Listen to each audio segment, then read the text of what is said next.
Bueno, hoy. mi nombre es Alejandro Thompson, yo soy neurólogo acá en la Fundación Favaloro, en el Instituto de Neurociencias de la Fundación Favaloro, y estoy haciendo la subespecialidad en epilepsia.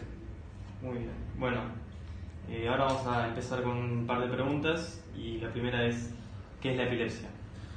Bueno, la epilepsia es una enfermedad neurológica, un trastorno crónico del cerebro en el cual existe una alteración eléctrica, una predisposición en el cerebro a tener crisis epilépticas. Estas crisis epilépticas pueden manifestarse de diversas maneras. Quizá la más famosa, la más popular que todos conocemos son las convulsiones, pero no es la única y no necesariamente es la más frecuente. Depende un poco del tipo, en qué momento de la vida aparece la epilepsia. Hay algunos tipos de crisis que son más frecuentes de acuerdo al momento de la vida que aparezcan. Por ejemplo, las convulsiones son más frecuentes en niños, en adolescentes, las ausencias son más frecuentes en niños, y después quizás los adultos pueden tener otro tipo de crisis epilépticas que se llaman crisis focales. Como recién decíamos, la epilepsia es una predisposición en el cerebro a tener crisis epilépticas que pueden manifestarse de diversas formas. Además de tener crisis epilépticas, las personas con epilepsia pueden tener dificultades cognitivas, como puede ser problemas en la atención, en la concentración, en la memoria, y trastornos anímicos. Con lo cual, a la hora de evaluar a una persona ante el eventual diagnóstico de si tiene o no tiene epilepsia, el diagnóstico se hace en forma clínica. Eso significa que el diagnóstico de epilepsia se hace por los síntomas. Que estos síntomas pueden ser convulsiones en algunos casos u otro tipo de crisis, pero en la gran mayoría de los casos el diagnóstico de epilepsia se hace por los síntomas. El diagnóstico es clínico.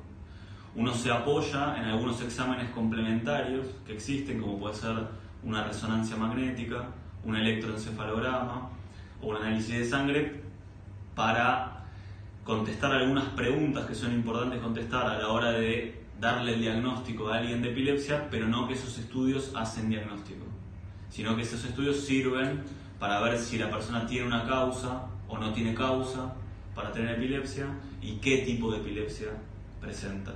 Y de acuerdo al resultado de estos exámenes complementarios y a los síntomas que tenga la persona, uno tiene que adecuar y elegir el mejor tratamiento disponible farmacológico. Hoy por hoy se disponen de 20-23 medicaciones antiepilépticas. No todas las medicaciones antiepilépticas sirven para todos los tipos de epilepsia. Por eso es que uno tiene que tratar de hacer lo mejor posible para, con los síntomas que trae la persona y apoyándose en los exámenes complementarios, hacer el mejor diagnóstico posible para adecuar correctamente el tratamiento. Bueno, muy bien. ¿Cómo son los tipos de tratamiento o el tratamiento en general?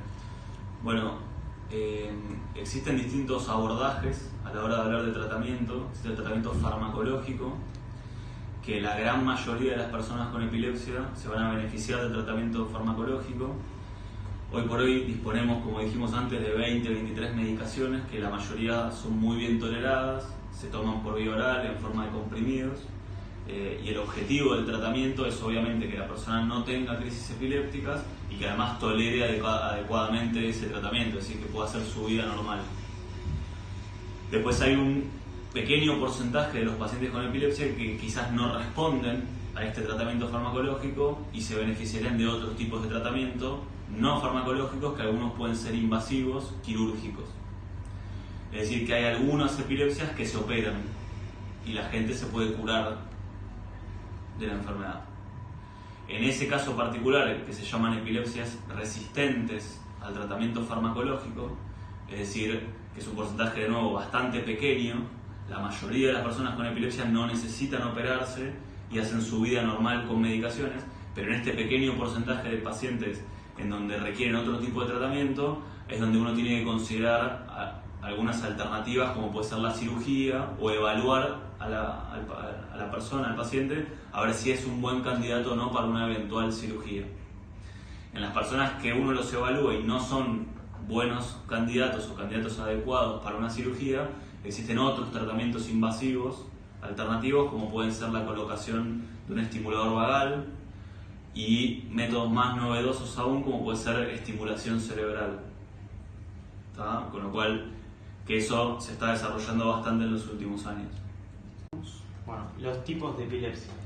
Bueno, un poco lo que hablábamos antes, hay distintos tipos de epilepsia que siempre va a depender de cuáles son las manifestaciones clínicas, cuáles son los síntomas que tenga la persona. Una vez que uno hace el diagnóstico de epilepsia, tiene que pensar, bueno, esta persona tiene algún tipo de epilepsia que es de origen genético, que ese tipo de epilepsia suele darse más en niños y adolescentes, y ya en personas adultas, después de los 40, 50, 60 años, uno tiene que buscar que la persona no tenga una causa para eso. ¿Causas cuáles pueden ser? Tener alguna lesión vascular, o sea que la epilepsia sea secundaria a un problema vascular, como puede ser un accidente cerebrovascular, que pueden ser isquémicos o hemorrágicos, alguna lesión traumática, haber tenido algún golpe fuerte en la cabeza y que secundario a eso tengan epilepsia, o una lesión tumoral, por ejemplo. Entonces, si uno tuviera que esquemáticamente plantear cuáles pueden ser las causas, entonces depende de qué tipo de epilepsia tenés, y en general en la infancia y en la adolescencia son cuadros más de origen genético, y en la adultez suelen estar provocados por alguna causa. Con respecto a tratamientos alternativos que estábamos hablando, habíamos dicho, la mayoría de las personas con epilepsia controlan su enfermedad con medicación y pueden hacer su vida perfectamente normal. Hay un pequeño porcentaje en el que quizás requieren tratamientos quirúrgicos o invasivos. Y las personas que no son candidatos adecuados para recibir ese tipo de tratamiento pueden recibir algún tipo de tratamiento paliativo. Paliativo significa que quizás no es curativo, pero para mejorar la calidad de vida se puede usar ese tipo de tratamientos. Uno de ellos es el estimulador vagal, que consiste en que todos nosotros tenemos un nervio que desciende por el cuello y va a distintas vísceras del cuerpo, que se llama nervio vago. Y se pone un dispositivo en el nervio vago que de alguna forma lo que hace es censar cuando la persona va a tener una crisis o una convulsión. Entonces el objetivo de ese tratamiento es que disminuirle la frecuencia de las crisis epilépticas.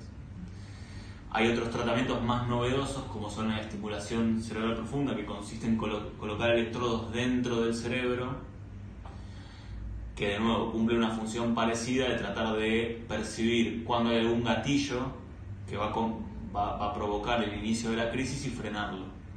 ¿Está bien? Pero esos son tratamientos más nuevos que todavía no están tan difundidos. Saliendo de lo que es tratamiento quirúrgico y yendo también a tratamientos alternativos, existe y está muy en boga el tema del aceite de cannabis. Los estudios, hasta la actualidad, los estudios que existen con respecto al aceite de cannabis han demostrado que puede llegar a ser útil solamente en dos tipos de epilepsia, que son epilepsias que ocurren sobre todo en niños, que se llama síndrome de Dravet y síndrome de Lennox-Gastaut. Se hicieron estudios que terminaron el año pasado en donde compararon a niños que tenían este tipo de cuadros y vieron que se podrían beneficiar al recibir el cannabidiol. Con lo cual, hasta ahora lo que se sabe es eso. Fuera de esos dos cuadros, Dravet y Lennox-Gastaut, en el resto de las epilepsias no hay demasiada evidencia ni en contra ni a favor. Con lo cual, eso es lo que por ahora se sabe. De acá a 5 o 10 años probablemente haya mucho más avances.